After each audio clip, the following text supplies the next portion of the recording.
ഇതിനെല്ലാം കാരണം പ്രിയനാണ്. പ്രിയൻ എനിക്കൊരു കൂട്ടുകാരൻ മാത്രമല്ല, ഒരു സഹോദരനെ പോലെയാ.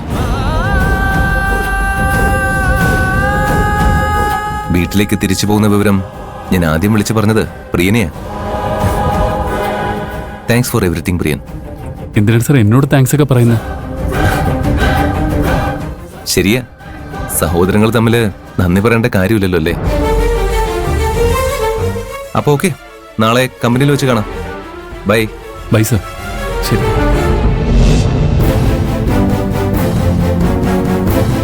കൈലാഷ് സാറ് തിരിച്ച് വീട്ടിലേക്ക് പോയോ? ഈശ്വര, എന്റെ പ്രാർത്ഥന കേട്ടല്ലോ. പക്ഷേ നാളെ കമ്പനിയിൽ വെച്ച് എന്തോ ഒരു സർപ്രൈസ് ഉണ്ടെന്ന് പറഞ്ഞു. അതാ ഒരു ടെൻഷൻ. അതെന്താണേലും കുഴപ്പമില്ല. കൈലാഷ് സാറ് തിരിച്ച് വീട്ടിലേക്ക് കയറിയില്ലേ? നിന്നോടുള്ള പ്രണയം വീട്ടുകാർ അംഗീകരിക്കുന്നത് വരെ വീട്ടിലേക്ക് തിരിച്ചു കയറില്ല എന്നുള്ള വാശിയിലായിരുന്നു കൈലാഷ് സാർ. സാർ ഇത്രയും പെട്ടെന്ന് എന്തിനാ മനസ്സ് മാറ്റിയത്? അമ്മ വന്ന് മാപ്പ് ചോദിച്ചാ മക്കൾക്ക് വാശി കാണിക്കാൻ പറ്റോ?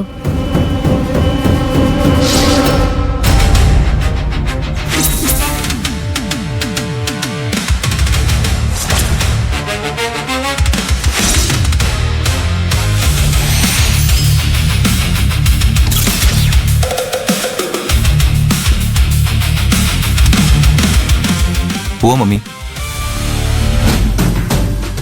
മമ്മി എന്താ ആലോചിക്കുന്നത്?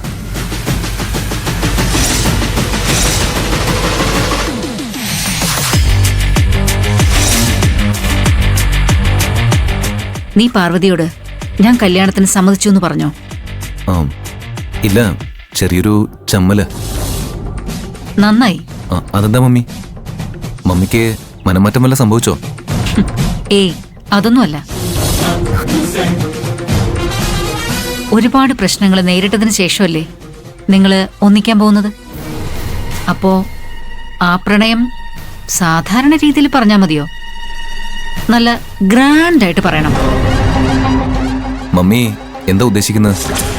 നമുക്ക് നമ്മുടെ കമ്പനിയിലെ സ്റ്റാഫിനെയൊക്കെ കൂട്ടി ഒരു ടൂറിന് പോവാം. അവിടെ വെച്ച് എല്ലാവരുടെയും മുന്നിൽ വെച്ച് പാർവതിയാണ് എന്റെ മരുമകളാകാൻ പോകുന്നതെന്ന് എല്ലാവരെയും അറിയിക്കണം.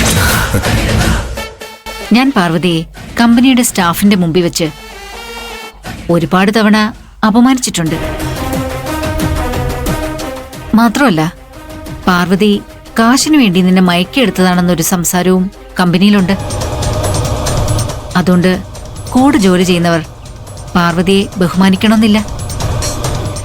എല്ലാവരുടെയും മുമ്പിൽ വെച്ച് നിങ്ങളുടെ പ്രണയം ഞാൻ അംഗീകരിച്ചാൽ എന്റെ മരുമകൾക്ക് അവൾ അർഹിക്കുന്ന ബഹുമാനം കിട്ടും.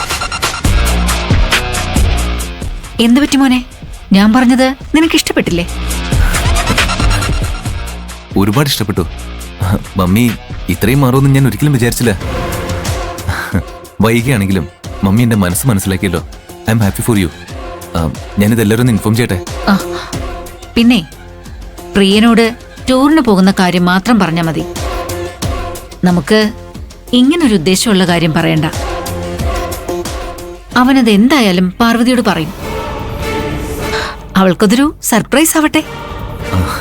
ശരിയാ, ഞാൻ പ്രിയനെ വിളിച്ച് എല്ലാവരെയും ഇൻഫോം ചെയ്യാൻ പറയാം.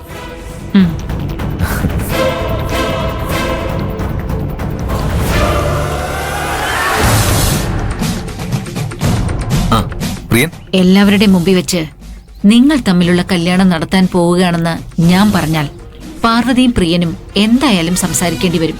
അവര് തമ്മിൽ ഇഷ്ടത്തിലാണെന്ന് അവർ പറയും. പിന്നെ നീ പാർവിനെ വെറുക്കും. നിന്നെ ആ ദരിദ്രവാസിയുടെ വലയിൽ നിന്നും രക്ഷിക്കാൻ മമ്മി എന്തും ചെയ്യും മോനെ.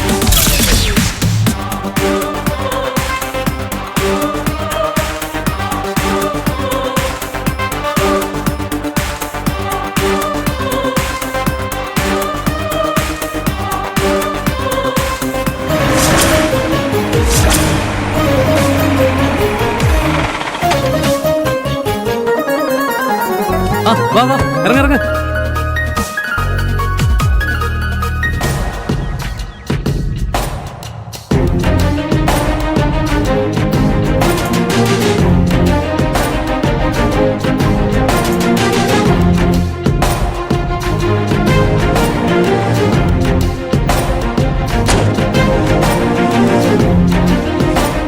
കൈലാസ് സാർ എന്തിനാ പെട്ടെന്ന് ഇങ്ങനെ ഒരു ടൂർ പ്ലാൻ ചെയ്തെന്നാ എനിക്ക് മനസ്സിലാവാത്തത്. നമ്മൾ എന്തിനാ അദ്ദേഹത്തിന്റെ ഉദ്ദേശം അന്വേഷിക്കുന്നത്? നമുക്കൊരു ദിവസം മുഴുവൻ ആഘോഷിക്കാൻ കിട്ടിയില്ലേ? എനിക്ക് വീണ്ടും കൈലാഷ് സാറിനെ കാണേണ്ടി വരുന്നതിന്റെ പേടിയുണ്ട്. ഞാൻ കാരണം വീണ്ടും അദ്ദേഹത്തിന്റെ വീട്ടില് എന്തെങ്കിലും പ്രശ്നം ഉണ്ടായാലോ? അതാ ഞാൻ വരുന്നില്ല എന്ന് പറഞ്ഞത്. നീ വരണമെന്ന് കൈലാഷ് സാറ് പ്രത്യേകം പറഞ്ഞിരുന്നു. അദ്ദേഹം ഇപ്പൊ തിരിച്ച് വീട്ടിൽ കയറിയതിന്റെ സന്തോഷത്തില് നമ്മളായിട്ട് അത് നശിപ്പിക്കണം. അതെ, ഇങ്ങനെ കണ്ടിടത്ത് കറങ്ങി നടന്നാലേ അകത്ത് കയറാൻ നേരത്തെ ഞാൻ എല്ലാത്തിനും ചീത്ത വിളിച്ച് കയറ്റേണ്ടി വരും. എല്ലാവരും ആ പാർക്കിന്റെ മുന്നിൽ പോയി നിന്നോളാം. സാറേ, ഇത് കമ്പനിയല്ല, ഇവിടെ നമ്മൾ എല്ലാവരും സമമാണ്. ഞങ്ങളൊന്ന് റിലാക്സ് ചെയ്യാനാണ് ഇങ്ങോട്ട് വന്നത്. ഇവിടെയും ദേവി ഇത് ഭരിക്കാൻ വരരുത്. നിന്നൊക്കെ എന്റെ കൈ കിട്ടൂടാ. ഓ ശരി. ശല്യം ഒഴിഞ്ഞു. നമുക്ക് ഉള്ളിലേക്ക് കയറിയാലോ? കൈലാഷ് സാറ് വരട്ടെ.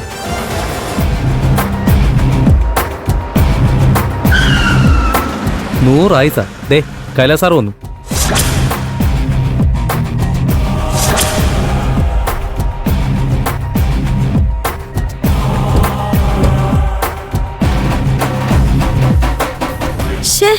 ഇവരും ടൂറിന് കൂടെ ഉണ്ടോ? മോനെ പ്രിയ, നീ സൂക്ഷിച്ചോ. നിങ്ങൾക്കുള്ള എന്തോ പണിയുമായിട്ടാ അവര് വരുന്നത്. നീ ഒന്നും മിണ്ടാതിരിക്കടാ.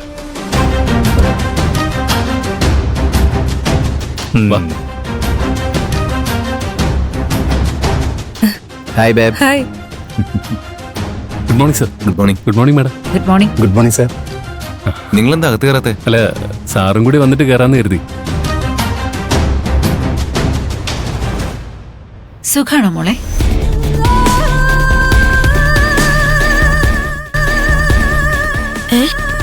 അതെ മാഡം. നീ ആകെ ക്ഷീണിച്ചു പോയതുപോലെ ഉണ്ടല്ലോ. ഭക്ഷണമൊന്നും കൃത്യമായി കഴിക്കുന്നില്ലേ?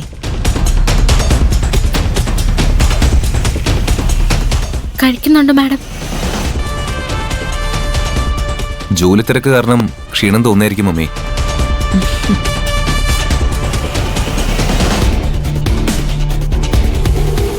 നിന്റെ ജോലി ഭാരമൊക്കെ ഞാൻ നന്നായി കുറയ്ക്കുന്നുണ്ട്. എനിക്ക് മനസ്സിലായില്ല മാഡം. അതൊക്കെ മമ്മി വഴിയെ മനസ്സിലാക്കിപ്പിച്ചെന്നുള്ളൂ.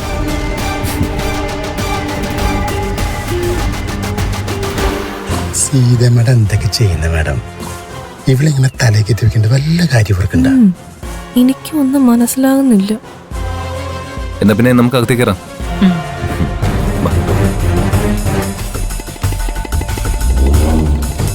മോളെന്താ നോക്കി നിൽക്കുന്നേ? വാ.